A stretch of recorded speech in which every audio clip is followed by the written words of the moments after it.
നമസ്കാരം, സിറ്റി ന്യൂസിലേക്ക് സ്വാഗതം. കണ്ണൂർ ജില്ലാ career guidance and adolescent counselling സെല്ലിന്റെ ആഭിമുഖ്യത്തിൽ ഫോക്കസ് പോയിന്റ് 2025 ഉപരിപഠനം കരിയർ എക്സിബിഷൻ ജില്ലാതല ഉദ്ഘാടനം കൂടാളി ഹയർ സെക്കൻഡറി സ്കൂളിൽ സംഘടിപ്പിച്ചു. കൂടാളി ഗ്രാമപഞ്ചായത്ത് പ്രസിഡന്റ് പി കെ ഷൈമ ഉദ്ഘാടനം ചെയ്തു. എല്ലാവരും പഠിച്ച് ഡോക്ടറും എഞ്ചിനീയറും കളക്ടറും ആയി കഴിഞ്ഞാൽ ഈ ലോകം മുന്നോട്ട് പോകുമോ? ഇല്ല അല്ലേ? അപ്പൊ ഇപ്പൊ നമുക്ക് മാഷ് നേരത്തെ സൂചിപ്പിച്ചതുപോലെ യുദ്ധം നടക്കുന്നുണ്ട്. ആ യുദ്ധം നടക്കുന്ന സമയത്ത് അവിടെ ഊണും ഉറപ്പും ഒഴിഞ്ഞ് നിൽക്കുന്ന പട്ടാളക്കാര് നമ്മുടെ രാജ്യത്തിനെ അല്ലെ സൈനികരെ നമ്മളെ കാത്ത് സംരക്ഷിക്കുന്ന ഒരു വിഭാഗം ആളുകളുണ്ട്. അങ്ങനെയും ആളുകൾ വേണം അല്ലെ. നമുക്ക് ഭക്ഷണം കഴിക്കണമെങ്കിൽ നല്ലൊരു കർഷകരുണ്ടെങ്കിൽ മാത്രമേ നമുക്ക് നമ്മുടെ ഭക്ഷണം കഴിക്കാൻ വേണ്ടി സാധിക്കും.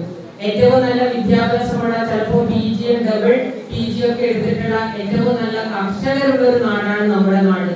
ചിലപ്പോൾ ആ വിദ്യാഭ്യാസത്തിന് പുറമെ ഏറ്റവും നല്ല ഇന്നിപ്പം വ്യവസായങ്ങളും ബിസിനസ്സുകാര് ഇതൊക്കെ ഏറ്റവും കൂടുതൽ കേരളത്തിൽ. നിങ്ങളിപ്പോ ഒരു മാസക്കാലമായിട്ട് പത്രത്തിൽ വന്നുകൊണ്ടിരിക്കുന്ന വാർത്ത വിജ്ഞാന കേരളത്തിന്റെ വാർത്തയാണ്. അതായത് നമുക്ക് എന്താണോ ജോലി ആവശ്യമുള്ളത് നമുക്ക് നമ്മുടെ വിദ്യാഭ്യാസത്തിനനുസരിച്ച് കൊണ്ട് ഒരു സൈറ്റിൽ നമ്മൾ അതിൻ്റെ അകത്ത് ജോയിൻ ചെയ്ത് അതിന്റെ മറ്റു കാര്യങ്ങൾ ചെയ്തു കഴിഞ്ഞാൽ അതിന്റെ ആപ്ലിക്കേഷൻ നൽകി കഴിഞ്ഞാൽ നമുക്ക് രാജ്യത്തിന്റെ വിവിധ ഭാഗങ്ങളിലുള്ള കമ്പനികളിൽ നിന്ന് സർക്കാർ ജോലി അല്ലാതെ മറ്റു രീതിയിലുള്ള പല ജോലി സാധ്യതകളും വിദേശ കമ്പനികൾ കൊടുത്തുകൊണ്ടിരിക്കുന്ന ഒരു കാലഘട്ടത്തിലൂടെയാണ് നമ്മൾ കടന്നു പോകുന്നത്. അതുപോലെ തന്നെ നമ്മുടെ സർക്കാരും ഏറ്റവും നല്ല രീതിയിൽ ഇനിയിപ്പം ഗവൺമെന്റ് ടാർഗറ്റ് ചെയ്യുന്നത് ഏതാണ്ട് ഈ വർഷം 20 ലക്ഷത്തിലധികം ആളുകൾക്ക് തൊഴിൽ കൊടുക്കണം എന്നുള്ള ലക്ഷ്യത്തിലൂടെയൊക്കെയാണ് പോയിക്കൊണ്ടിരിക്കുന്നത്. അതുകൊണ്ട് ഇന്ന് അനന്തമായിട്ടുള്ള ജോലി സാധ്യതകൾ നമ്മുടെ മുമ്പിലുണ്ട്.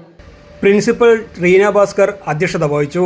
ജില്ലാ CG ആൻഡ് AC ജില്ലാ കോർഡിനേറ്റർ R റീജ സ്വാഗതം പറഞ്ഞു. CM Ramya, headmaster KV Manoj, PTA president K Sunil, staff secretary Sharath Prabhath, CG and AC Thalassery വിദ്യാഭ്യാസ ജില്ലാ കൺവീനർ C മനീഷ് തുടങ്ങിയവർ സംസാരിച്ചു. SSLCക്ക് ശേഷമുള്ള +1 അപേക്ഷ, ഉപരിപഠനം എന്നിവയുമായി ബന്ധപ്പെട്ട ബോധവൽക്കരണ ക്ലാസും ഉണ്ടായിരുന്നു.